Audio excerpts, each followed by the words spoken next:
Hello, and welcome back to the podcast. I think this is episode 37, 38 maybe? Don't remember, but hi, welcome back. Gee, it has been a while. Now, today is Thursday, I believe, so yeah, it's a very weird day for me to be posting, but here I am. Just gonna introduce some things, I guess. Today, I am talking about the murder thing that happened. The moida. And I know, we've probably all heard so much of it. It's probably so done. It's been done to death without insurance. We've beaten it to a pulp, and you are not in coverage for this service. Or I don't know, like some of the American healthcare stuff I'm not really like super familiar with. There's like things where you can be like out of range for like coverage, like if you're in a different state or something. I think your healthcare can be like, oh sorry, we don't cover you when you're in Maine, you actually have to be in fucking like Kentucky. I don't know, but I'm just saying, warning, I'm Australian, so I'm coming at this from kind of like a foreign viewpoint, I guess. But we're gonna be talking about it. I'm not gonna go too much into like the start of it, because I'm just gonna assume that you've already seen everything, you already know what's going on a little bit, and to be honest, you don't really have to know that much. Basically, you don't really have to know that much like lore behind what's happened, because I'm gonna go through a bunch of stuff. So yeah, but don't you find it so annoying when you've been hearing about something like a news story that's gone absolutely like mega mainstream, everyone's talking about it, you can't fucking get away from it, you know? I'm just talking like broadly, in broad terms at the moment, but it's like you can't get away from it. It's like I go on TikTok and every single video, but then it's so annoying because then people will come out like a week later and be like, here's a story of what happened to the United Healthcare CEO. But in order to talk about what happened, we actually have to go from the start of how this all came about. Shut the fuck up. Shut the fuck up. I know what fucking happened. I'm not living under a rock, and I know it pisses me off. I hate it. I hate it. It's like, girl, we know what happened. It's been a week. It's been a week. Everyone's already done this. You're late. You're late to the trend. Move on. But I am kind of saying that even though I understand that there will be some people who actually haven't heard about things. Because those people exist. Some people exist in the world and they're not like that online. They're not even like that much into the news. So I say it frustrated, but I do understand. So I just had to get that off my chest, apparently. I'm still recovering from my, I don't know what happened, but I think I might still be a little bit puffy in the face, but feel mostly fine now. If you don't know, I celebrated my 6-year anniversary on the weekend, and I'm an idiot because they said, like, I was at a restaurant and they were like, okay, any dietary requirements? And in my mind, I was thinking, like, I'd been drinking, to be fair, but I was kind of like, I do have a walnut thing, but to be fair, that was like 5 years ago. 5 years ago I had a walnut thing that happened, but it wasn't really that bad. It's like I got like a little rash on my cheek 5 years ago when I made like walnut brownies or something. And that was like the first time I ever had like any problem. That's probably the first time I ever even really ate walnuts. So I guess there's that. Wow, this has really gone off the rails already. Yeah, so I kind of just have been thinking a lot lately, like, ugh, it's probably fine. To be honest, like, sometimes back then I was getting rashes like on my face from like crying. One time I cried and I actually had a rash here. It was really weird. It was actually after a party. Why was I crying after a party? I don't know what was going on back then, but so yeah, in my mind I'm like, it's probably not even a fucking walnut allergy. And then Yeah, I think from now on I have to be like, stop. No walnuts. Like, I have to actually be like, that's a part of my identity now.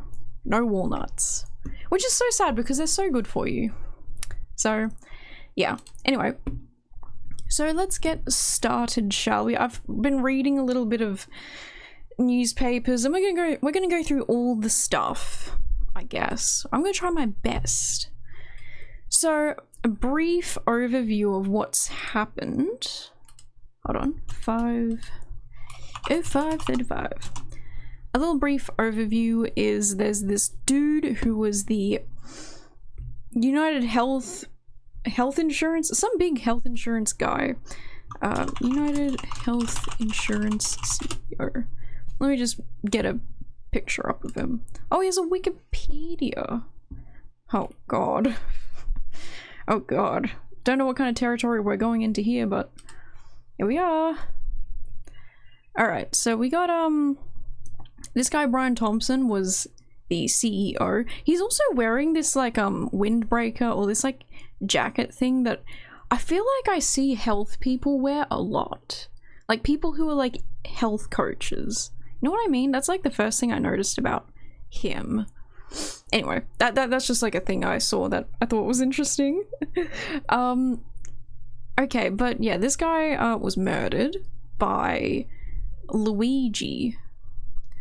He was murdered by Luigi, not this one, but this one. Yeah, apparently, allegedly, I don't know. I think, let's not get ahead of ourselves actually. So yeah, this guy, Brian Robert Thompson, born in 1974, is an American businessman who was the chief executive officer. So what does a CEO even really do? Oh, I love that picture. It's just all old white people. Mostly old white guys. Fabulous. Alright. A CEO, or managing director, is the top-ranking corporate officer charged with management of an organization, usually a company or a non-profit. And it's health insurance, so it's definitely for-profit in some way, isn't it? Especially American healthcare. What's going on in America? What's going on, guys? Are we gonna do something about this? Good lord. Alright. CEOs find roles in various organizations, including public and private. Okay, we already fucking read that. Okay. The governor and CEO of a corporation or company typically reports to the board of directors. So they're at the top of the food chain, but then you got the board of directors who are above them. So they report to the board of directors and they're charged with maximizing the value of the business. It is their job as CEO to maximize profits, ensure that every single quarter line go up, which is never the way that like something as important as healthcare should never be run like a business like that. It shouldn't, right? I think that's like wow, okay. Which may include maximizing the profitability, market share, and revenue, and another financial metric. Wow. In the non-profit and government sector, CEOs typically aim at achieving outcomes related to the organization's mission, usually provided by legislation. Okay. CEOs are also frequently assigned the role of the main manager of the organization at the highest ranking officer in the C-suite. Okay, don't know what that means, but wow, it really sounds to me like stuff like in health insurance and like healthcare. Sounds to me like these things should be more like government sector. Or it should be not run like it's a fucking business. Wow. Okay. So we understand now that this guy, his job is to maximize company profit. Awesome. Great. He was born in Iowa. Okay. His father was a grain elevator worker. He was a valedictorian of his high school. Okay. Iowa. I'm finding this kind of interesting. I'm not going through this to be all like, oh, can we remember him for who? I'm not going through it for that reason. I'm just going through it because it's interesting. And I haven't heard anyone talk about this part of stuff. Okay, so he worked at PricewaterhouseCoopers. Don't know what that is. As a manager in the Transaction Advisory Services Group of the Audit Practice. Then he joined United Health in 2004 and then was named the CEO, which included Medicare and retirement as well as community and state divisions in 2021. Holy moly. His total compensation was $9.6 million in 2021. Wait, every year he just gets like $10 million for just being the leader? Wait, what does this mean?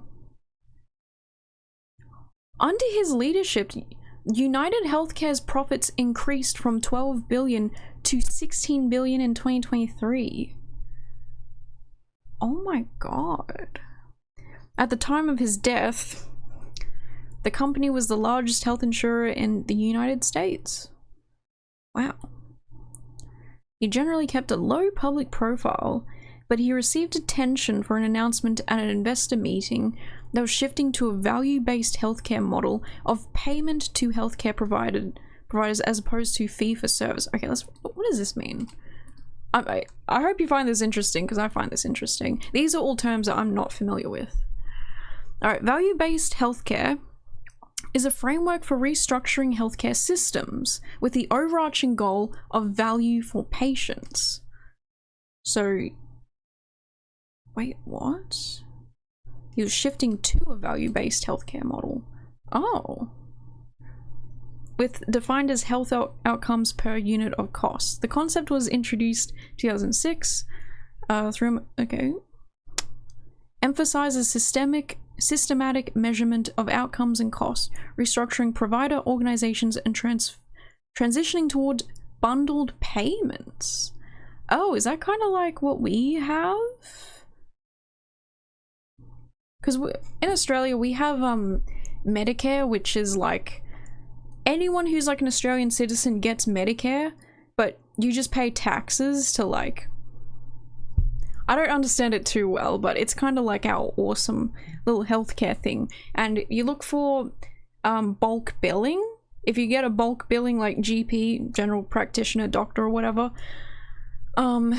means it's covered under Medicare. So I don't really know a lot of like what the terms mean. I just know that I can go to a bulk billing clinic and I just see a doctor and walk out. It's like it's not even a big deal. And it also means medication is like a lot cheaper.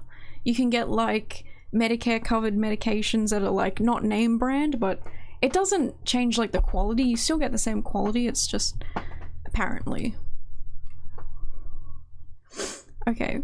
Bundled payment is the reimbursement of healthcare providers on the basis of expected costs for clinically defined episodes of care. So it's a middle ground between fee-for-service reimbursement, in which providers are paid for each service rendered to a patient. This is very complicated, I feel. Okay. Bundled payments have been proposed in healthcare reform debates in the United States as a strategy for reducing healthcare costs, especially during the Obama administration. Which I believe is, I think the Obamacare stuff is still... Okay, I'm not going to comment on that because I actually don't know. Wow, commercial payers have shown interest in bundled payments in order to reduce costs. Oh. Okay. So, Brian Thompson, whatever the fuck, he wanted to shift to a value-based healthcare model. And we understand now that a value-based healthcare model, cost reduction alone is not seen as a proper strategy for healthcare systems. Health outcomes have to improve to enhance value. Okay. I want an example of this though. Like, There is debate as to whether patient experience and satisfaction with the quality of their care is a component of value-based care. Some argue that while patient satisfaction is often conflated with value-based care, satisfaction is predicated on the patient's experience of treatment rather than its medical effectiveness.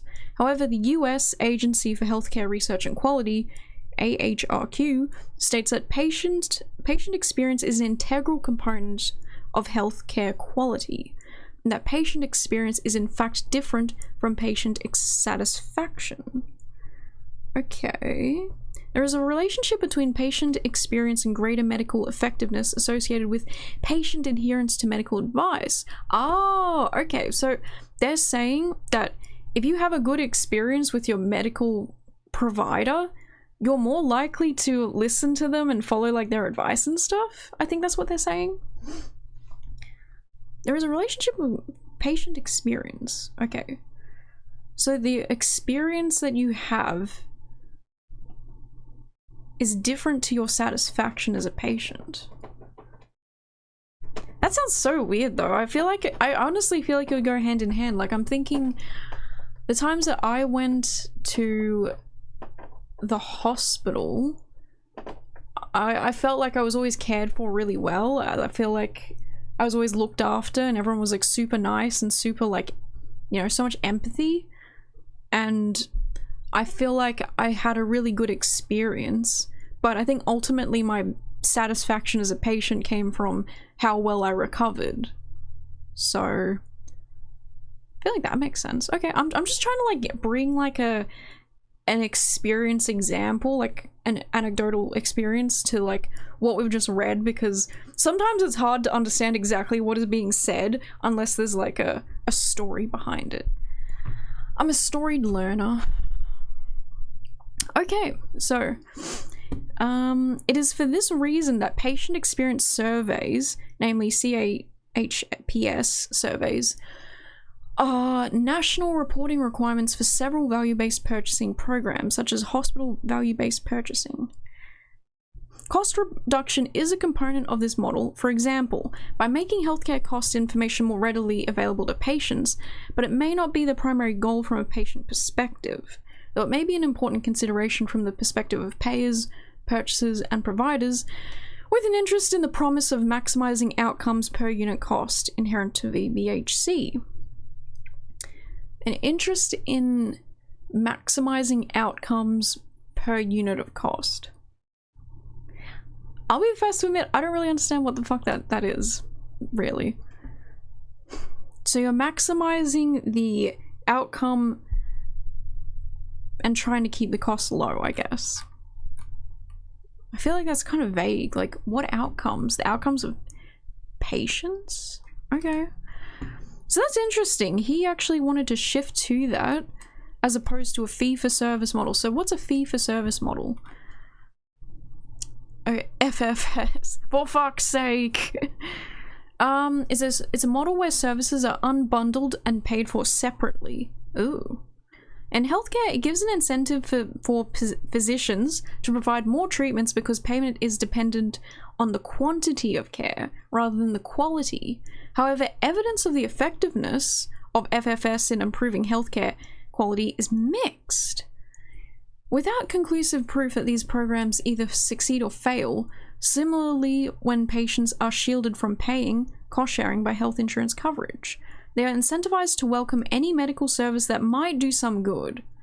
Fee for services raises costs and discourages the efficiencies of integrated care. Oh my god, okay. A variety of reform efforts have been attempted, recommended, or initiated to reduce its influence, such as moving towards bundled payments and capitation. In capitation, physicians are not incentivized to perform procedures, including necessary ones, because they're not paid anything extra for performing them. Whoa. Yeah, I have heard that a lot, where people will go to like their doctors and stuff in America and they get recommended like all these different things that are like, do I really need this? Like, I can see how that experience where you don't know if the doctor is even interested in like your best interests and they're just trying to make like a buck because, I don't know, fucking some TV erectile dysfunction pill is like paying them secretly to like, hey, you want this erectile dysfunction pill? Because I got some. I don't know if that's the same thing, but I kind of lost my train of thought. But okay, so yeah, that would totally lead people to interact with their doctors in a very like weird way. Like, I don't know about y'all in America, but here in Australia, when I'm talking to my doctor, sure, it can feel rushed sometimes. Like, sometimes, like, dude, don't even get me started. General practitioners and doctors in general, they just have so much work that they have to do. So, but in the really good experiences that I had with doctors, I felt like they listened to everything that I had to say. They really took into consideration, like, what is going to be helpful here, what is going to actually make a positive difference, and just giving me advice on things. Like, you know, I've always felt like I was at least heard a little bit. There's been an occasion sometimes where a doctor will be like, I don't know, just not that great. But anyway, but I've never approached seeing a doctor as being like, oh, I wonder if they're trying to sell me something. Like, are they like, is this good advice? And like having to get like second opinions on things. Like, I actually remember one time when I went to a doctor because my eczema on my hands got really bad. Because this was like before I actually had like a moisturizer to use that I actually like knew of. That was good. I went to this doctor and he was like, oh yeah, you can buy like this tube of I don't remember what it's called. It's like hydro fatty or something. I can't remember. But I remember at the time being like, I don't know if this is gonna work or if this is even gonna be helpful. And he looked in his like cabinet in his office and he was like, here, I have a spare tube that I gave like a little bit to no, I don't think he even gave it to like a patient. I think it was literally just like a spare tube that he just had lying around. And he was like, here, just take it. Like, no one's using it. And I thought that was really nice. Like, I didn't have to pay for it or anything. He just gave it to me. And lo and behold, it was a really good ointment to use when I had like really bad like inflammation. Like, yeah, I've had like a lot of really good experiences with doctors, but to think that you might in America approach it so differently, it's insane to me. All right. Where were we? FFS is the dominant physician payment method in the US. In the Japanese healthcare system, FFS is mixed with a nationwide price setting mechanism, all payer rate setting to control costs. Alright, we don't have to get into what Japan does, because that's not what we're talking about today. God, it's already been 23 minutes and I've just been going through Wikipedia, oh my god. Okay, so it's interesting because it sounds like Brian Thompson actually wanted to shift to like a better system. Like, the value-based one sounds better, no? Like, that sounds like that would be better for people. But I feel like, am I missing something here? Like, am I interpreting this the wrong way? Bundled payments. This is a lot of reading. Hold on, let me look up what is Australia's Medicare system? What is Medicare? Now that we know all the terms, we should know what Australia's Medicare should be. What is Medicare? Alright. Medicare is the insurance scheme that gives Australian citizens, permanent residents, and other eligible people access to healthcare. This includes a wide range of health and hospital services at no cost or low cost. Medicare is funded by Australian taxpayers who pay 2% of their taxable income to help cover healthcare costs, which is the Medicare levy. It's automatically calculated when you submit your tax return. Yippee! Depending on your financial... Yeah, but I want to know, like, what is it classed? What is it classed as? What is Australia's Medicare system classed as? Is there a way to, like, say that? Is there like a definition? Okay, we're back to Wikipedia, y'all. Y'all, we are so back. Okay, it's publicly funded universal health care. Okay, so very different to all these other things we've read. Yes, universal health care. Okay.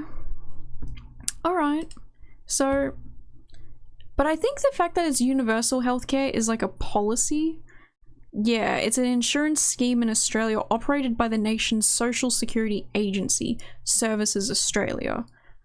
Okay. The scheme either partially or fully covers the cost of most health. Okay, so it sounds like, yeah, it's more of like a policy thing done by the government, which is kind of what we were talking about earlier, is what we want, which is like obviously, right? Catherine, that's so obvious. Sorry, I'm just trying to like understand this. Okay, so I thought here for a second we were cooking with this, but a value-based healthcare model, I can't tell you whether that's going to be better or worse, or if Brian had some kind of altruistic motive there. Not sure. Let's see, let's read more actually. Reports of increasing rates of prior authorization denials prompted investigations which were described as a stain on Thompson's time. What? Okay. I think I heard something about... Let's have a look. Focus on particular on denials for Medicare Advantage plans serving the elderly and disabled. Oh! Prior authorization denials. Wait, is this the thing that they were talking about? Yeah, so apparently a thing with this insurance company, allegedly, is that they had an AI or an artificial intelligence that was like automatically denying people their insurance just because, which then forces people to have to go on the phone to talk to their insurance provider, and you have to talk to a fucking human being because that's the only way something gets resolved. And yeah, that was like a whole thing that I heard about. Wow, so it sounds like, wow, sounds like that might have been Thompson's doing. So ooh, that's pretty fucking nasty. Holy shit. Focus empathy. Okay, yep. The investigation revealed in 2019 United Healthcare's prior authorization denial rate was 8%, and he became CEO in 2021, and by 2022 the rate of denial increased to 22.7 for both Medicare and non-Medicare claims. UHC declines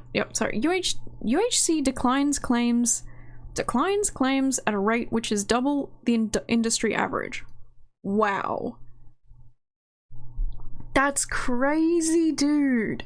Holy shit. I mean, if you had no fucks to give for this Thompson dude, you probably, like, down below now. Like, bro is rotting in hell right now.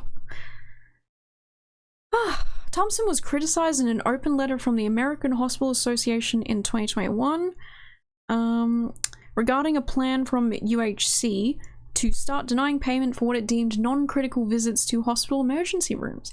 See, this is another thing that I find so crazy about American health insurance, is that doctors will be like, hey, this person kind of needs this thing, and your health insurance will be just like, nah, we have the final say on that. We're not doctors, but we believe no. Thank you. It's like, what? Why? Your health insurance isn't a doctor. Why are they able to... I know, it's so bad. Okay, additionally, under his leadership, UHC began using artificial intelligence to automate claim denials, resulting in their customers either incurring significant out-of-pocket medical bills or being unable to receive needed medical treatment. That's insane. I feel like in Australia, if it's like we just do the thing and then we just figure it out afterwards, you know? But to like deny people, this is so fucked up. Okay.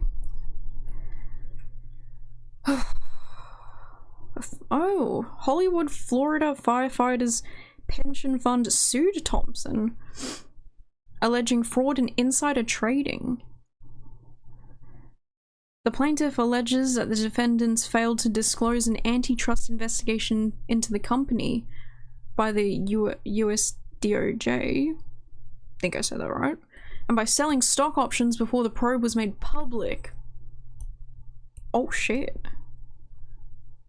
Alright, this guy is a scumbag. Holy shit. Wow. It's... Wow. Thompson visited Ireland on several occasions, as United Healthcare's sister company Optum has operations in the country. Oh. He enjoyed playing golf there in Donegal and was an active supporter of the Special Olympics movement. And was going to be an honorary co-chair of the 2026 Special Olympics. That's insane. Actually, you know what? The Special Olympics USA Games, you have some... how can you put someone so vile on an honorary co-chair, whatever the fuck that means, for the Special Olympics? Dude, if that guy had to give if his health insurance had to give coverage to someone with like special, what does that even mean, like a disability, they'd say no and laugh in their face. Like, that's crazy. And they're like, yeah, let's put him up on the fucking chair team. He's an honorary member because he's just like such a good guy. What? This guy would spit in their faces. He literally has, in a figurative way. Like, wow. Okay, shit, this guy is actually just a piece of shit. This guy's a piece of shit. I'm gonna say it. Hot take. I think what I'm doing here is that I'm like trying to educate myself more on like this individual, because look, my opinion has changed a lot since this thing first happened, but initially I did feel really like shocked. Initially I think I was quite shocked by the overall, I don't know, the overall like reaction to his murder, because I do think that I don't think that murder is like the way to go in society. I don't think murder is what we should be celebrating. And look, you can argue with me and say like, oh, I've never seen people celebrating his murder. I have. Okay, but it like, I've seen it constantly everywhere. And if you haven't seen that, then okay, I guess we're just in different like social medias or something, I don't know, but I've seen so much of it from the very start, and it hasn't stopped. And I've even seen people saying like if anyone says like, oh, I don't think murder is good, people literally reply to those people and be like, looks like we have someone else to put on the hit list. Or like people being like, oh, looks like you're one of them. Like, I think that's fucking insane that people are acting like that. And, you know, there's also like you might have heard the McDonalds snitch. Apparently, the person who phoned in that Luigi was at the McDonald's and stuff, everyone's really upset with that individual and basically like doxing them. I think they're like doxing them, but what the hell? But it's another one of those things where it's like, I don't know, it just, like, it doesn't sit right with me the way that people are acting. And I'm not saying that at all to be like, oh, I'm so sorry for Brian Thompson and his family. Like, I'm not saying it like that. I'm just saying that, like, in general, I still believe that what happened is not the right thing to do. But in saying that, I do think that sorry, there's like things happening outside. I do see why it happened, and it's like one of those things where people are backed up against a wall in this current state of the world. And I think that it's just like, it was only a matter of time that something like this happened, right? And I'm sure more things like this will probably happen in the however far distant or near future.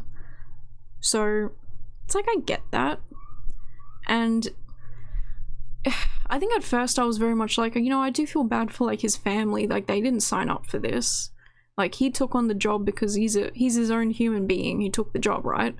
But in saying that, they're definitely benefiting from what is essentially blood money.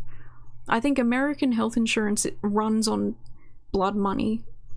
It's a dirty business where there needs to be like some sort of government or legislative action, policy change, because that's realistically the thing that's going to change things. And you can, I don't know, you can say like, oh well, nothing's getting done, but I still firmly believe that nothing is going to come from this. I think it's good that people are talking and people are feeling like united. I think that's a good thing. And I want people to be united. I think that society has become so fractured because of everyone's different beliefs and shit, and everyone is always so quick to like to start typing like up the most vitriolic shit ever. And I feel like people just are not afforded the opportunity to think. I think that's something that I'm also like noticing a lot of, is that people are having a tough time communicating. People are having trouble understanding language because the education has just become so fucked up. And so someone like this Luigi Mangione guy, who has actually come from quite a privileged life, I guess, he's been afforded that time to educate himself, to read all these 295 books, to be receiving some like the most prestigious education that someone could fucking get. And I'm not trying to criticize Luigi, like he comes from the family he comes from, right? Whatever. I don't even know what I'm saying at the moment. I just feel like kind of yapping. All right. Let's go back to, hold on, let me move my shit around again. I've become so bad at doing the timestamps, but I've started just doing them like after the video, which I'll probably just keep doing from now on. Makes things a lot easier. All right, so we're gonna go through some stuff. Oh, that's the wrong tab. All right, Luigi's social media, what we know. Now, I found this very interesting because they have taken down a lot of his social medias, right? As you can kind of expect. Okay, here's something that I feel a little bit like confused about. One, apparently he had a bunch of videos that were, I guess, scheduled for upload on YouTube. And of course, after the very first video that was apparently his, being like, there's more to come, his account got taken down. Which I thought was rather stupid, actually.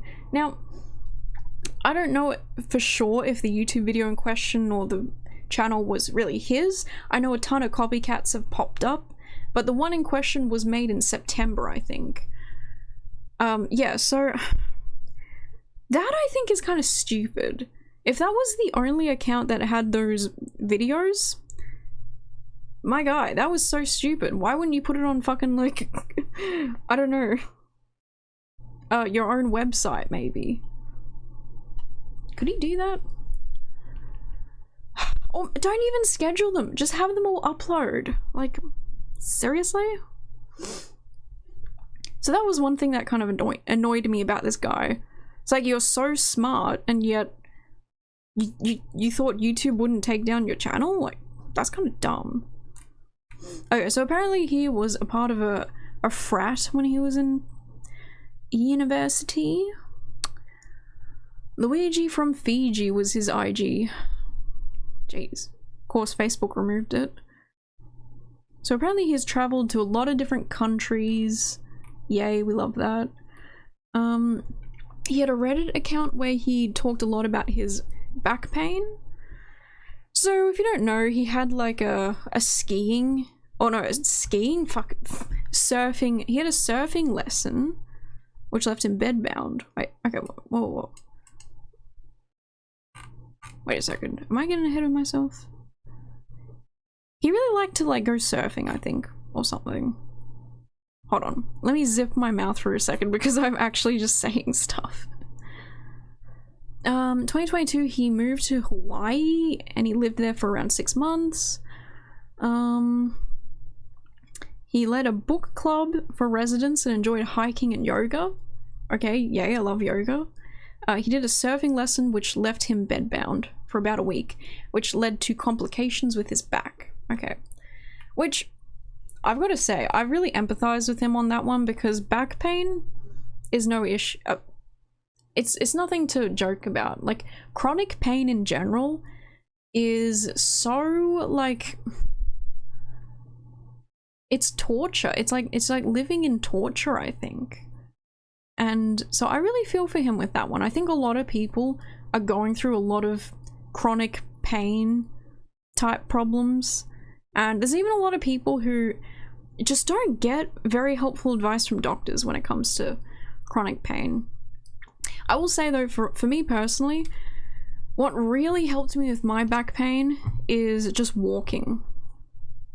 Yeah, apparently sitting at a desk for like 12 hours a day is apparently not good for you. So I found that walking was really nice, but man, I have not been good at that for such a long time. I mean, I use the elliptical, sure, but I do yoga. Dude, yoga's been so boring for me lately. I can't even. Okay.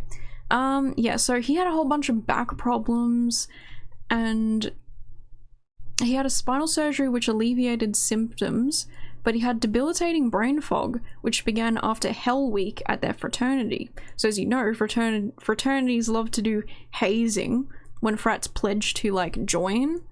It's so fucking stupid. It's like actually, there's a word I want to use for that, but I'm not going to. Fraternities are so fucking stupid. And, you know, we've all heard about the people who've literally died from hazing. And to be honest, hearing that like Luigi was a part of a fraternity is kind of like when I hear that, I'm kind of like, okay, but I don't know, maybe you shouldn't judge someone for that just because, like, I'm sure there's probably nice people who are in fraternities, but it just seems so stupid. Like, how is someone like Luigi gonna join a fraternity and not think that's like beneath him? I don't know, like, am I wrong for thinking that fraternities are basically just reserved for like meathead idiots? I'm sorry, is that rude? I mean, that's kind of just the perspective I have. We don't have fraternities or like, what's the other one? Sororities. We don't have any of that shit in Australia. We just don't have that here. But yeah. Alright, so he appeared to be an avid reader, and as we all know, he liked to read Ted Kaczynski's manifesto, which he gave 4 stars for, which is interesting. But, okay. Wonder where that 5th star went. Yeah, so as you may know, the Unabomber Kaczynski sent bombs through the post from the 70s to the 90s, which killed 3 and left dozens injured. And in his manifesto, Kaczynski said he believed modern technology was destroying humankind and the environment, which there's a point to be made there, definitely, and that industrial society should be dismantled. I mean, yeah, it's like there's a point to be made there, sure, but bombing regular random people doesn't sound like the way to go about that, so yeah. It's easy to, this is a quote, it's easy to quickly and thoughtlessly write this off as the manifesto of a lunatic in order to avoid facing some of the uncomfortable problems it identifies. Now, I disagree with that. I don't really think of Kaczynski as like a lunatic. I think that maybe he has some problems, but I do think that he believes what he did was efficient or effective. Now, that incident happened a long time ago, and you know what, I would say, yeah, 70s? From the 70s to the 90s, wow. It was kind of a while ago. Before my time, actually. I think that what's more the problem with the Unabombers thing is that the method in which he brought about his beliefs, that kind of turns people off, you know? Yeah, like just randomly killing people because you're like, well, this will get some views on like what I believe. A lot of people, as it turns out, don't agree with violence as a form of protest or like, come on, bro, write a book and make a podcast or something. Like, seriously, I'm being so for real right now. People still quote Ted Kaczynski and shit, and I'm like, I agree that technology has kind of fucked a lot of shit up, and it's also super bad for the environment. Like, AI is so bad for the environment, man. But in saying that, there's also a lot of good that technology has given us. Like, social media has at least allowed a lot of people to connect with all sorts of people that they never would have met in any other way alive. Like, I think that it's so easy to just be like, technology's brain rot and is ruining society. It's like, well, it's the way someone uses it. Like, anything can be addictive, right? And it's the way that you use these things that matters. That's what I think. I don't think that I'd like completely write off technology just because, like, I don't know, there's some people who use it who are fucking insane. I don't know. I think there's benefits to it, and I think Ted Kaczynski probably did identify some uncomfortable problems, but hell, maybe it was helpful in that people do think about what he said a lot. But I also think, like, if you have to murder and injure like innocent people to get people to read your shit, maybe you're just not that interesting of a person. Or maybe you just need to find a different method, because I feel like people are interested in these ideas, you know? Alright. Mangione wrote in his review, which he posted in January, it's simply impossible to ignore how prescient many of his predictions about modern society turned out. So just saying, like, yeah, it's impossible to ignore how, Ted Kaczynski was basically right. He was a violent individual, rightfully imprisoned, who maimed innocent people. While these actions tend to be characterized as those of a crazy Luddite, however, they are more accurately seen as those of an extreme political revolutionary. See, I don't agree with that. I don't think what Ted Kaczynski did was revolutionary in any way. What that happened since then has had any impact on society today. We're still doing the things that we're doing. We're probably more integrated with technology than ever. It's like, bro, he didn't do anything. Maybe people still talk about it today. In fact, it's more of a meme than anything. It's a meme. And the same thing is happening to Luigi. Like, as you can see here, like, people are just memeing on it. What does that tell you? An extreme political revolutionary? To be honest, get real with that. I do not agree with that. It's kind of a bit dumb, in my opinion. Am I wrong? Do we think Ted was a revolutionary political figure who was just a little bit extreme? Okay. Yeah, so most of his shit has been private, although his Twitter account is still open to the public. It was deleted for a brief spell, yet when Elon Musk found out, he posted, "This happened without my knowledge, looking into it," and the account was reinstated. Okay. Rare Elon W? I don't actually know if that's a W. Well, I think for him it is, because the whole, like, freedom of speech on Twitter and stuff. Okay, wait, shit, we should look at his Twitter. I thought it was down. Luigi Twitter. Okay. Hopefully it's not a dupe. No, that's not. Wait. What? How is that? How is that his account? It's all...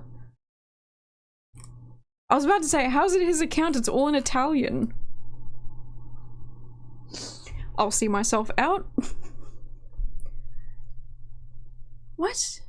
This is not him. It says join 2012. No, it's not him. It's just... Oh, it's someone else with the same name. Oh, I'm so sorry. Dude, where is it? Where is his account? Fucking, it's Luigi from Nintendo. Luigi. This one's... Wait, this one's affiliated or what joint? Okay, wait, this one might be it. Well, what the fuck is this? This is a Mangione. This is apparently... Oh, look, a Pokemon! Okay. I hope there's nothing, Right, so... I'm not gonna lie, there was some things about this guy that kind of made me a bit sus. About his shit. Oh, he's following... AOC, oh my god. Wait, he's a girly? Is this him? I don't know. Is this really him? He's following Tesla? Okay. My colleague, wait, Paul Stamets? Wait, I think I know this guy. Oh my god, I know him. My roommate talks about him all the time. I don't know what it is, but Andrew D. Huberman... Why do I remember that name and why do I feel like there's something about that? I don't know. Okay, well, it sounds like... See, he's following Joe Rogan? It's like... Why are you following Joe Rogan? John McAfee? Oh my god. He's following John McAfee. Richard Dawkins, that's kind of based. I think. Dude, he's following Robert F. Kennedy Jr. He's following Robert F. Brainworms. I'm sorry. He's following Patrick Bet David. I'm sorry. I'm gonna judge him for who he's following. He is following some fucking people. Wow. Edward Snowden. Okay. Based. Sam Altman. He's following Sam Altman. Sam Altman parody. Okay. Freya India. What's Freya India?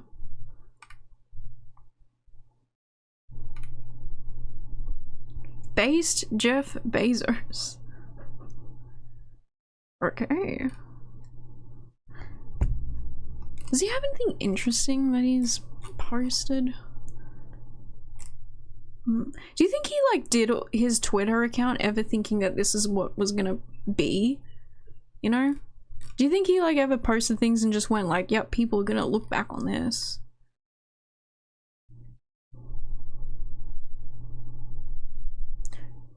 Relevant read. Christianity's decline has unleashed terrible new gods. New atheism assumed that as people abandoned Christianity, they would embrace a sort of enlightened, secular position. The death of Christian Scotland shows this was wrong. Faith there has been replaced by derangement, and the birthplace of the Scottish Enlightenment, which rose out of Christian principles, now worships intolerant new gods.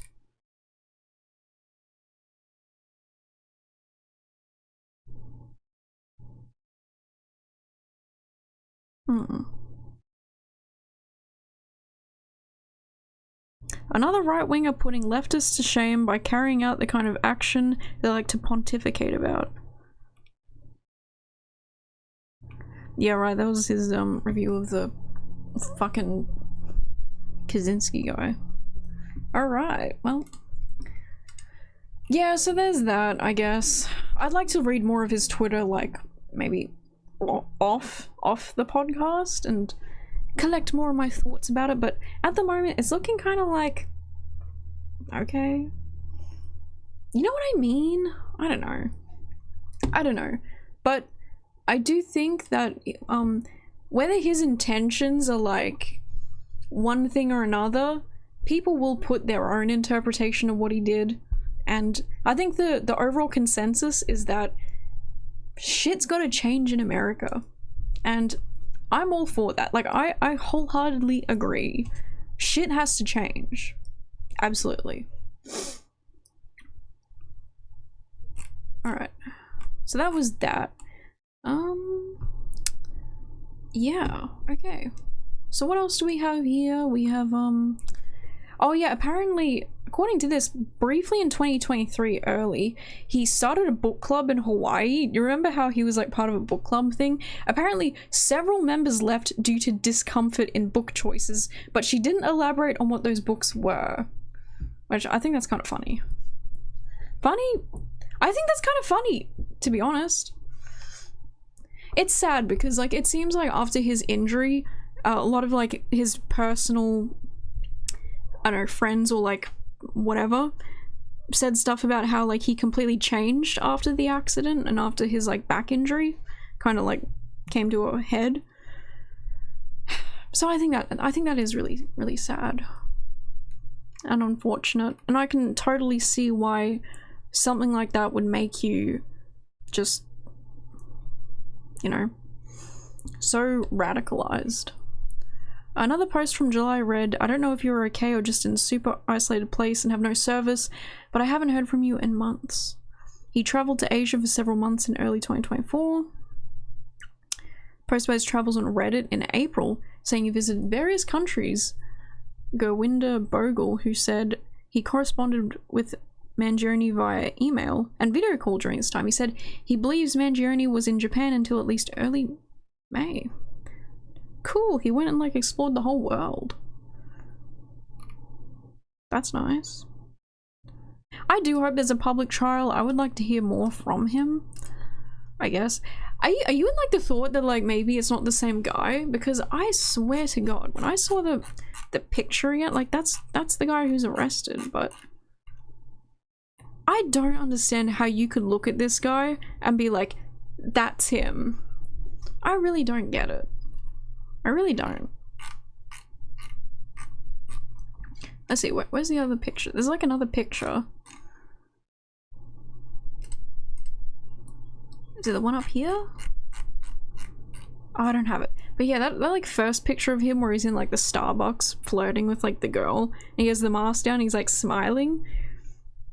I feel like that just doesn't look like him. And people have been like looking at like the eyebrows and stuff because, dude, there's like a whole thing about that where like the eyebrow spacing is like totally different. And then, you know, there's also people talking about how they think that he wanted to get caught and he got caught on purpose, or that he was just like chilling, he was like fine. Oh, where is that thing? God, I'm skipping. I don't know. Like, he wanted to get caught. That's what people say. So this is what he looked like when he got arrested. Wait a second. Oh yeah, okay. Dude, the eyebrows are eyebrowing.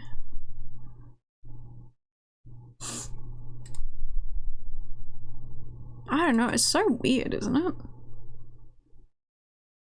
I guess that's why I'm not a detective, because if I saw that like original photo, the first one that they had, that was really weird and grainy, I would never picture that being the same person. So yeah, I heard like a weird TikTok story about the McDonald's incident, but again, it's from TikTok, so who knows how real any of it is. I feel like there's been a lot of misinformation coming about, which is like only natural. Hi, Bubby. Sorry, my cat wants attention.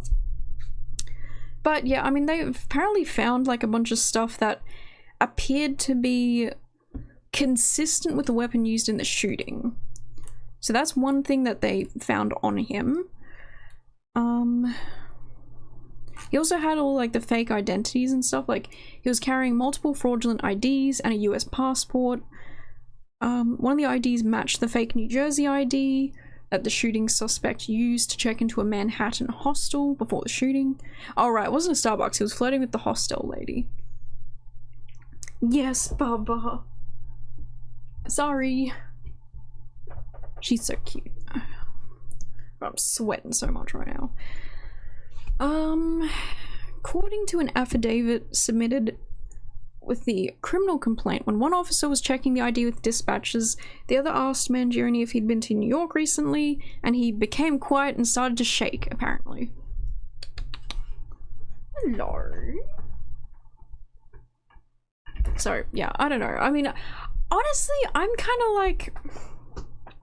I feel like anyone would if, like, the police were there and questioning you, and if they thought that you were the dude and you weren't the person, like, yeah, you'd probably be a little bit shaky from that, because it's fucking, like, you know? Anyway, I'm not saying that I know anything about this, but I'm also skeptical of, like, what the police have to say, if I'm being honest. Like, I'm sorry, like, I don't really believe much of what the police have to say these days. I don't think they're the most credible people, to be honest. I don't think that's a hot take either. It just kind of is what it is. So he was charged Monday evening with 5 counts. Okay, yada yada. He's held without bail at hearing fighting extradition. Right. So the defense attorney for Mangione argued that the state of New York did not provide the defense with the official second-degree murder charges in documents that were given, and now the defense has 14 days to request a writ of habeas corpus for those. In New York, the Office of Manhattan confirmed to CBS News that prosecutors will seek a governor's warrant to secure Mangione's extradition to Manhattan. His name's probably not Mangione, it's probably Mangione. It's probably Mangione.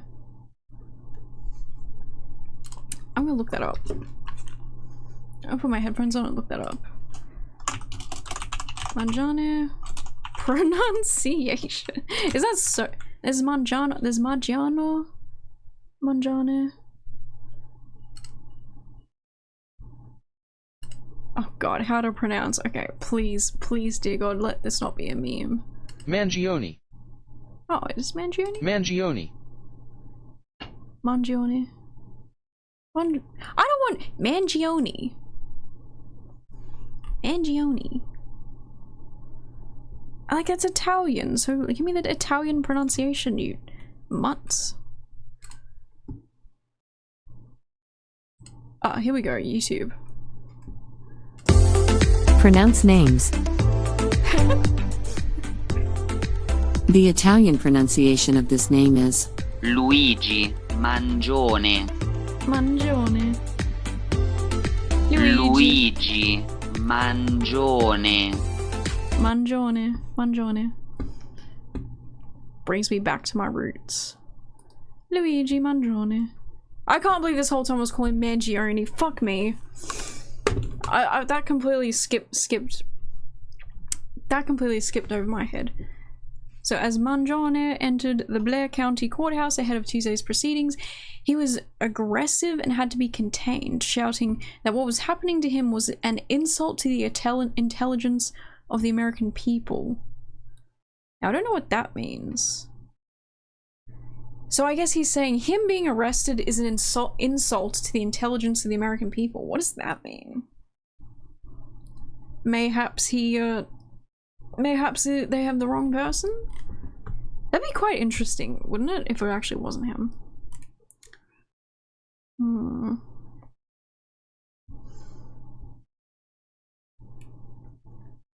Dickey said Mangione would plead not guilty to Pennsylvania charges and said he'd advise Mangione to enter the same plea to the New York charges. He was asked to clarify what specific charges Mangione would plead not guilty to, and Dickey said every charge. Yes, his lawyer's name is Dickey. Okay. And yeah, remember, the fundamental concept of American justice is the presumption of innocence. And until you're proven guilty beyond a reasonable doubt. So, yeah. And the lawyer is saying he has seen zero evidence appointing Mangione to be the dude who did it. So, I don't know. It's kind of like, wow, what is happening here? What is happening? I don't know. Yeah, I don't know. It is so weird, isn't it? It's so wild. As everyone knows, he was arrested with a handwritten document or something that I guess is his like manifesto. Okay. Attempted to justify his actions. I will say this, what I like about Mangione is he apparently did consider using a bomb. However, he thought that it would be much better to what's it called? I don't know, target something specifically would be more, I don't know, symbolic than like hurting innocent people by accident. So I gotta say, I like that thoughtfulness. I think that that's nice at least. So yeah, I guess we'll kind of wrap it up, but oh, there was something here that I wanted to talk about. So in this NBC News, wow, talking about like how the Unabomber still makes us think. He still makes us think a little bit. We definitely know about him, that's one thing. But it was saying Kaczynski's ideas about the dehumanizing and devastating effects of industrialization and technology on humanity and the planet are often overshadowed by the murders he committed while single-handedly trying to jumpstart a revolution from his remote cabin in Montana. And I think that that is kind of like the core of maybe where he went wrong. And I think Luigi kind of saw that and decided he was going to do differently. And that's why he opted to just kill or murder the dude.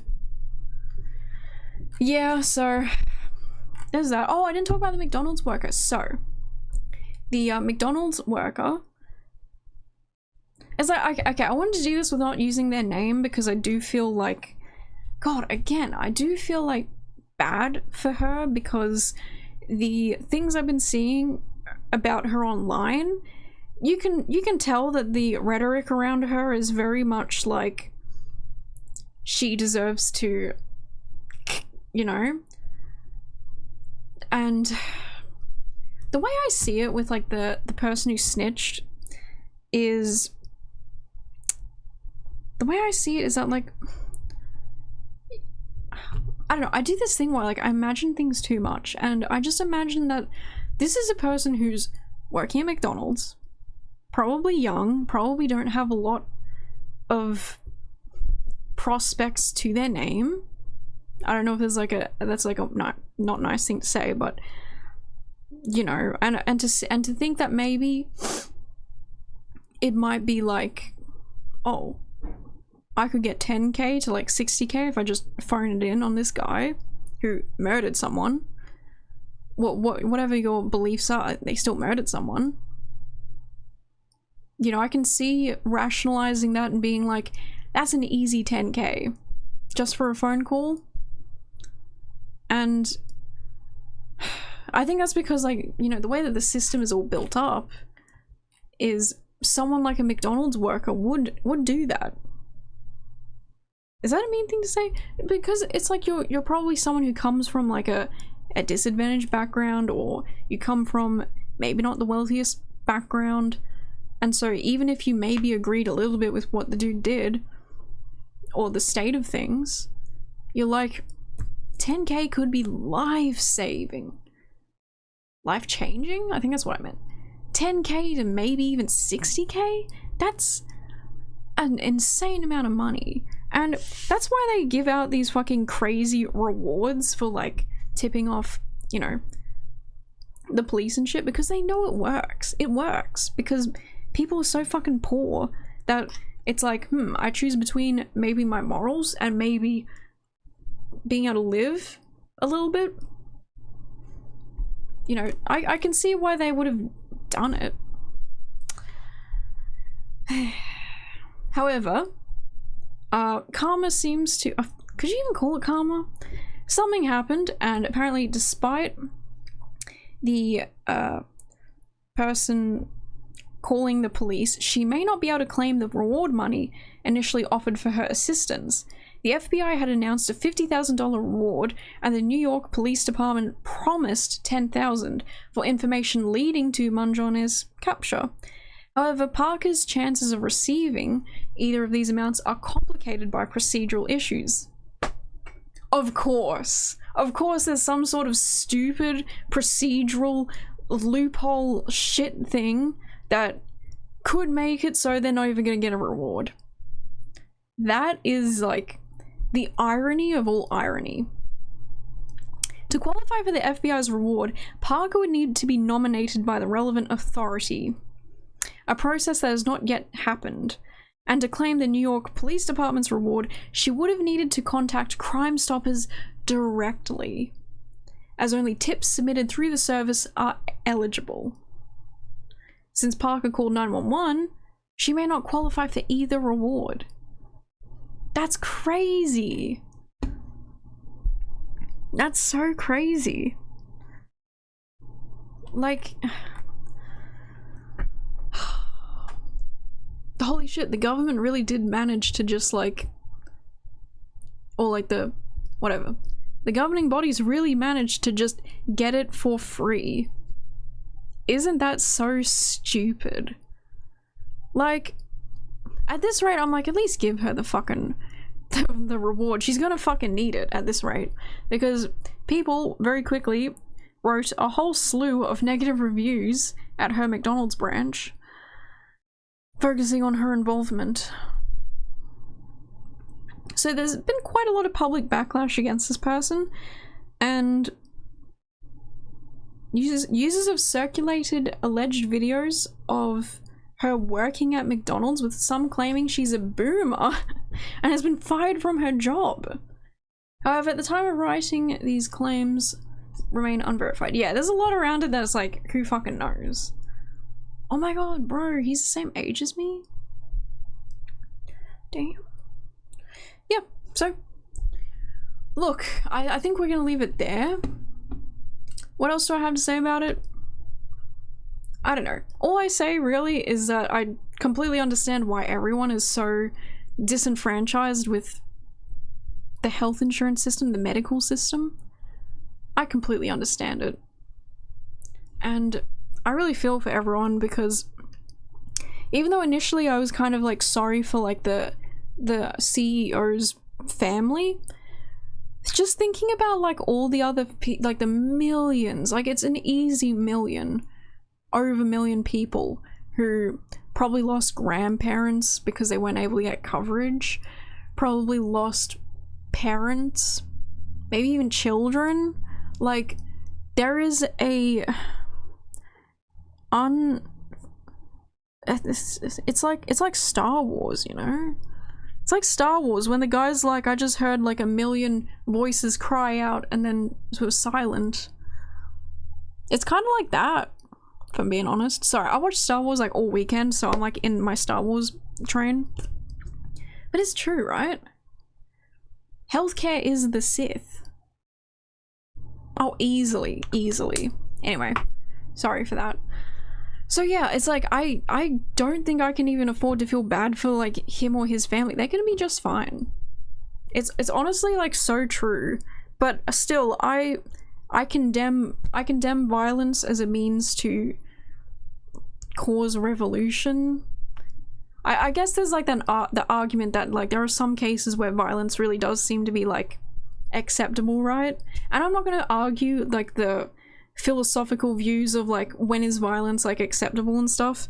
I like, people say like, oh, Luigi doesn't seem like he's mentally unwell. I'm still kind of from the viewpoint of, I don't even know if it is Luigi. But oh, then again, I don't know if the claims that he had stuff on him that was planted, who knows if that's true. I don't know. There's just so much unknown about it. But in any case, like, whether it's him or not him, if we're just talking about like the murder, I still don't agree with it. I still don't think it was really,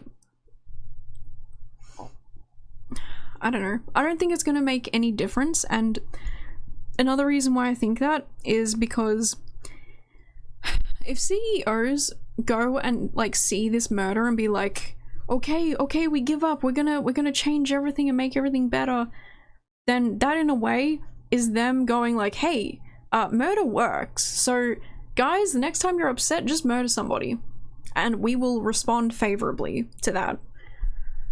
There's a reason why American movies are always like, we don't deal with terrorists, we don't talk to terrorists, we don't negotiate with terrorists. There's a reason for it, and you might not agree with what I'm saying, but like, I'm just saying, like, from is it factual? Just from like a viewpoint that isn't just glazing Luigi. I'm not here to glaze anyone, I'm here to just be like, for real with ya.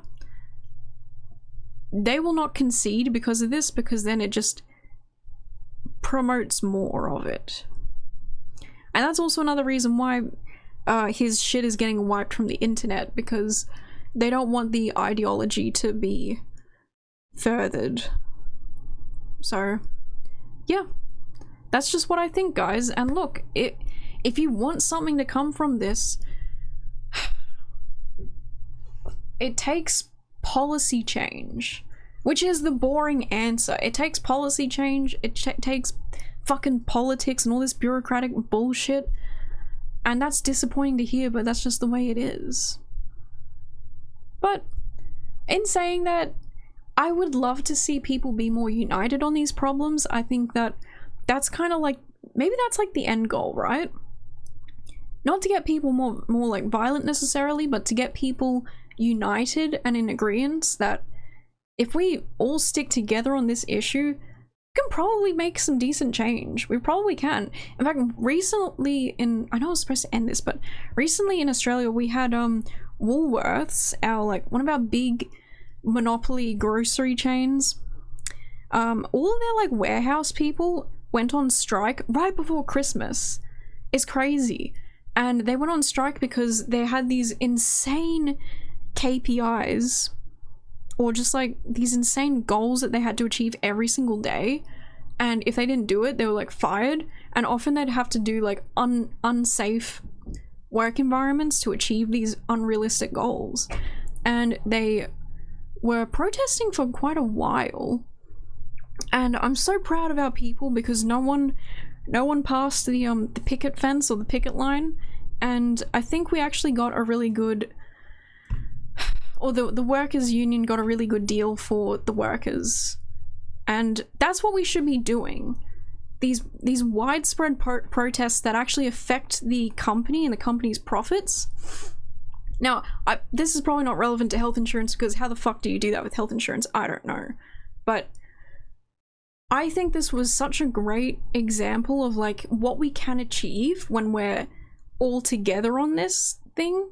And, you know, I guess in some way, but by Ted Kaczynski's thoughts, in some ways technology really has the ability to either connect us or fracture us as a people. And so when we watch these like podcasters who are like, I'm the left and I'm the right, and we're so focused on like which side of the fence we're on, we need to be more on like what issues matter to us and what issues can we like actually resolve together. Anyway, that's just like me yapping about what I'm yapping about. Sorry about the delayed episode this week, but I really needed it. Let me look at my calendar real quick, cause I'm going away. I'm going to visit family, and so I'm going to miss 2 episodes of the podcast. So I won't be back until like the 30th. So the 30th will probably be the next episode, last day of December. So I bid you guys well adieu. I hope everyone has a great Christmas. I hope everyone has a great New Year's. I'll see you before New Year's, but it'll literally be the day of New Year's. Sorry, my mouth. Oh my god. Alright. Okay guys, I will say goodbye. I hope you enjoyed the video, and I'll see y'all later. Enjoy the rest of your day or night. Okay, Goodbye. Bye bye.